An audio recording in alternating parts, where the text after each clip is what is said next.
મોલમાં પામ જ્વેલના કર્મચારી સાથે સુપરમોલના બેઝમેન્ટમાં થયેલ લૂંટની કોશિશ કરનાર 7 ઈસમોને ગણતરીના જ કલાકોમાં પકડી પાડતી ઝોન 1 એલસીબી ટીમ ગઈ તારીખ 10/3/2025 રોજ નવરંગપુરા સીજી રોડ સુપરમોલમાં આવેલ પામવેલ લિમિટેડના કર્મચારી સાથે સુપરમોલ બેઝમેન્ટના પાર્કિંગમાં કેટલાક ઈસમો ઇકો ગાડીમાં આવી કર્મચારીઓની આંખમાં મરચું નાખી લૂંટ કરવાની કોશિશ કરેલ, જે બાબતે નવરંગપુરા પોલીસ સ્ટેશન ખાતે ગુના રજિસ્ટર નંબર 500656/2025 BNS કલમ 309/654 મુજબ ગુનો દાખલ થવા પામેલ, જે ગુનાની ગંભીરતાને ધ્યાને લઈ આ ગુનામાં સંડોવાયેલ આરોપીને શોધી કાઢવા police commissioner Shri GS Malik સાહેબના હુકમથી અધિક police commissioner Shri sector 1 Shri Neerajkumar Balgujar સાહેબ તથા નાયબ police commissioner zone 1 Shri Balram Meena સાહેબનાઓના માર્ગદર્શન હેઠળ LCB zone 1 police inspector Shri HB Gadhvi સાહેબ તથા LCB ઝોન 1 ટીમ દ્વારા ગુનાના સ્થળની મુલાકાત લઈ જરૂરી વર્કઆઉટ હાથ ધરી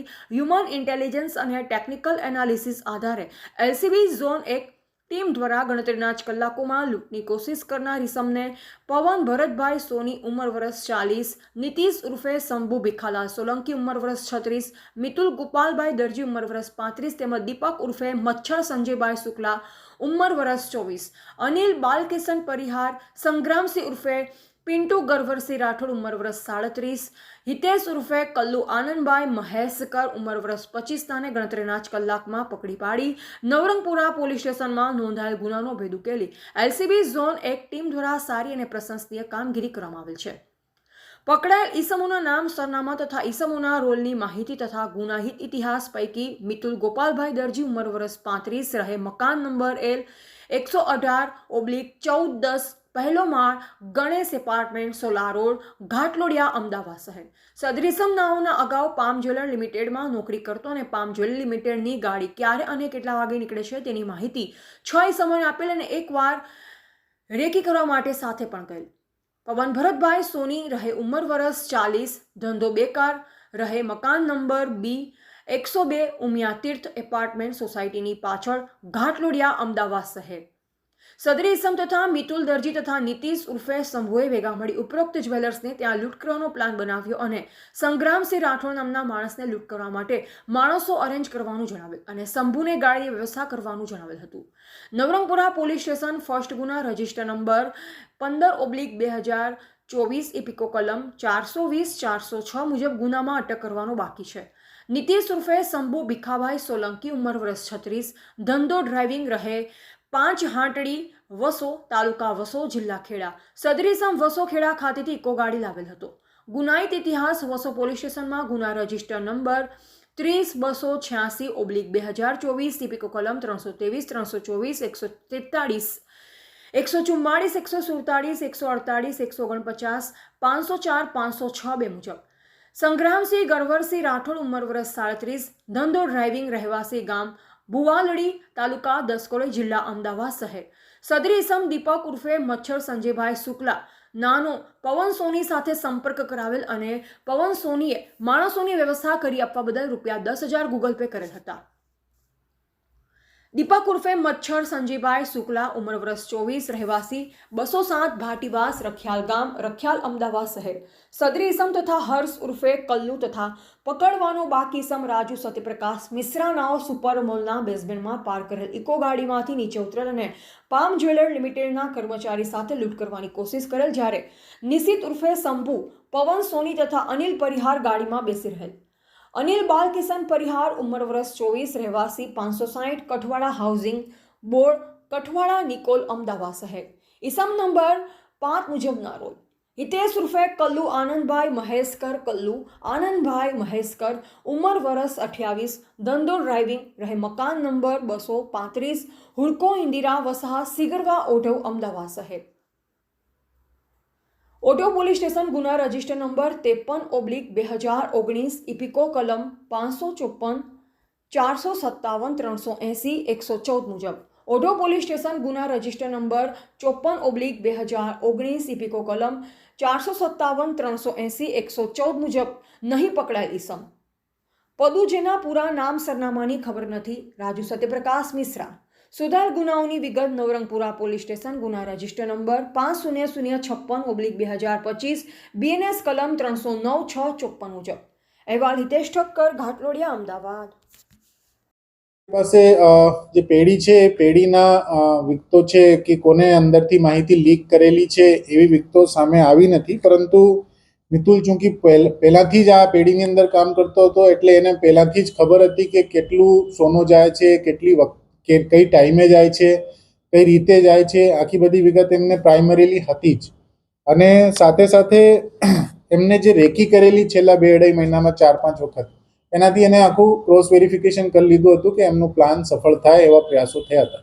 આરોપીઓ એકબીજાના સંપર્કમાં કેવી રીતે હતા? કારણ કે મેઇન જે ત્રણ ભૂમિકા હતી, મિતુલ, પવન અને જે શંભુ હતા. હા, એ બધા આરોપીઓ જે છે એકબીજાથી પહેલાથી જ ઓળખાણમાં છે. કોઈ ક્રાઇમના લીધે ઓળખાણમાં નથી, પરંતુ મિતુલ જે છે એ પહેલા પેઢીમાં કામ કરતો હતો.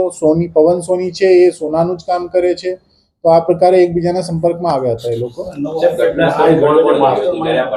એટલે એ જ કીધું મેં આપને કે માસ્ટર માઇન્ડમાં 3 નામ મેન છે. એમાં એક મિતુલ નામ છે, મિતુલ ગોપાલ દરજી, બીજું પવન સોની અને ત્રીજું જે છે શંભુ ભીખાભાઈ સોલંકી.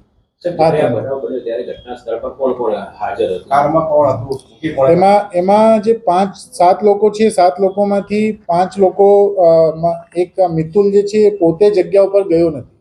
એને એકચ્યુઅલી ખબર હતી, કેમ કે આખી રેકી કરવા દરમિયાન એ વારંવાર એ જગ્યા ઉપર જઈ આવેલો હતો, એટલે એને ખબર હતી કે મારી હાજરી પ્રસ્થાપિત થઈ જશે અને આખું પ્લાન એને સમજાવી દીધું હતું લોકોને. એટલા માટે જે લોકોએ બહારથી માણસો હાયર કરીને આ આખું કાવતરું કર્યું હતું. એમાં જે લોકોને બહારથી લાયા હતા, આ લોકોને પણ 10 લાખ રૂપિયાનું લાલચ આપવામાં આવ્યું હતું કે એક કામ કરવા બદલ જે છે 10 લાખ રૂપિયા આપવામાં આવશે એ લોકોને. તો જે લોકો છે એ બધા નાની ઉંમરના જ છે. એક 24 વર્ષનું છે, એક બીજો જે છે અનિલ બાલકિશન પરિહાર, એ પોતે 24 વર્ષનું છે, હિતેશ કલ્લુ જે છે એ પોતે 28 વર્ષનું છે, અને આ લોકોના 1-2 તો ગુનાહિત ઇતિહાસ પણ છે. પ્રત્યેક વ્યક્તિને 10 લાખ હતા કે ના, જે લોકો બહારથી લઈ આવવામાં આવ્યા હતા એ લોકોને 10 લાખ રૂપિયાનું લાલચ આપવામાં આવ્યું હતું. બાકી જે મેન આખું કાવતરું ઘડવામાં હતા એ લોકોની અલગ રીતેની પ્લાનિંગ હતી. એમાં મિતુલ, જે મેં કીધું, આ જગ્યા ઉપર ગયું નથી, અને એક સંગ્રામસિંહ ગરવરસિંહ રાઠોડ એ પણ પોતે જગ્યા ઉપર ગયું નથી. એટલે આ જે 7 લોકો છે એમાંથી આ પ્રમાણે આ 2 લોકો હાજર નહીં હતા તે વખતમાં. 3 લોકો ગાડીમાં જ બેસ્યા રહ્યા, અને બાકીના જે 3 લોકો છે એ ગાડીમાંથી બહાર નીકળી અને આ લોકોએ દીપક ઉર્ફે સંજય શુક્લા, એ એક રાજુ સત્યપ્રકાશ મિશ્રા, એક અનિલ બાલકિશન પરિહાર અને હિતેશ ઉર્ફે કલ્લુ, એ 4 લોકો જે છે એ ગાડીની બહાર હતા. અને ગાડીમાંથી પછી આ લોકોએ કોશિશ કરી હતી કે કંઈ પણ રીતે આ 3 જે કર્મચારી છે પેઢીના એ લોકોને આતરી અને એમને ડરાવી બીવડાવી અને મારીને પછી આખું બધું સોનું લઈ જાય. કેમ કે આમાં 200 જેટલી લકી હતી અને 200 જેટલી સોનાની ચેનો હતી. એટલે એમાં જે મુદ્દામાલ હતું એ મુદ્દામાલ પણ 3 બેગમાં હતું. એટલે આ લઈ જવા માટે પણ માણસોની જરૂર તો હતી. એટલે 3 કિલો સોનાની પ્રમાણે એ લોકોએ 2 કરોડ 40 લાખ રખાઈ છે. નહીં, ગાડી આ નિશિત ઉર્ફે ભીખાભાઈ સોલંકીએ વ્યવસ્થા કરી હતી. એ ખેડામાંથી આવે છે, ક્યાંથી લઈને આવ્યો નહીં, એમાં અત્યાર સુધી એવો કોઈ વસ્તુ ધ્યાન નહીં. જ્યારે એ લોકો આવ્યા છે ત્યારે સીસીટીવીમાં એ લોકોને ખબર છે કે સીસીટીવીમાં દેખાઈ જાય એટલે એક નંબર પ્લેટમાં તો આ લોકોએ સફેદ ચિઠ્ઠી ચોંટાડેલી જ હતી. સાથે સાથે ગાડીમાંથી જ્યાં સુધી સામેથી જે ફરિયાદી છે અને એમના જે સાથી કર્મચારી છે, જ્યાં સુધી નીચે નહીં આવ્યા ત્યાં સુધી એ લોકો ગાડીમાંથી નીકળ્યા નહીં, જાણી બુજીને. કેમ કે કોઈ પણ વ્યક્તિ પ્રશ્ન કરે કે અહીંયા શું કામ ઊભા છે, અહીંયા શું કામ બેસેલા છે, આ બધું પ્રશ્ન એના મગજમાં હતું જ. અને તે વખતનો ટાઈમ એવો જે છે એ ટાઈમમાં લોકો આવડ જવડ થોડીક વધારે પડતી રહે. એ વસ્તુને ધ્યાને રાખીને આ લોકોએ કાળજી તો રાખી હતી. અલગ અલગ વિસ્તારમાંથી લાયા છીએ અમે. એક નિશિત જે છે એમને અમે ખેડાથી લાયા છીએ. પછી પવન સોની છે ચાંદલોડિયામાંથી પકડાયું છે. મિતુલ ગોપાલ દરજી છે ઘાટલોડિયાથી પકડાયું છે. હિતેશ ઉર્ફે કલ્લુ જે છે ઓઢવથી પકડાયું છે. સંગ્રામ છે દસક્રોઈમાંથી પકડાયું છે, અને અનિલ નિકોલમાંથી અને દીપક રખિયાલમાંથી. આ પ્રકારે અમદાવાદ સિટીના અલગ અલગ વિસ્તારોમાંથી અમારી અલગ અલગ ટીમોએ બહુ સારી એવી મહેનત કરી અને બહુ વહેલી તકે આ ગુનાનું ભેદ ઉકેલ્યું છે અને આરોપીઓને હસ્તગત કર્યા છે.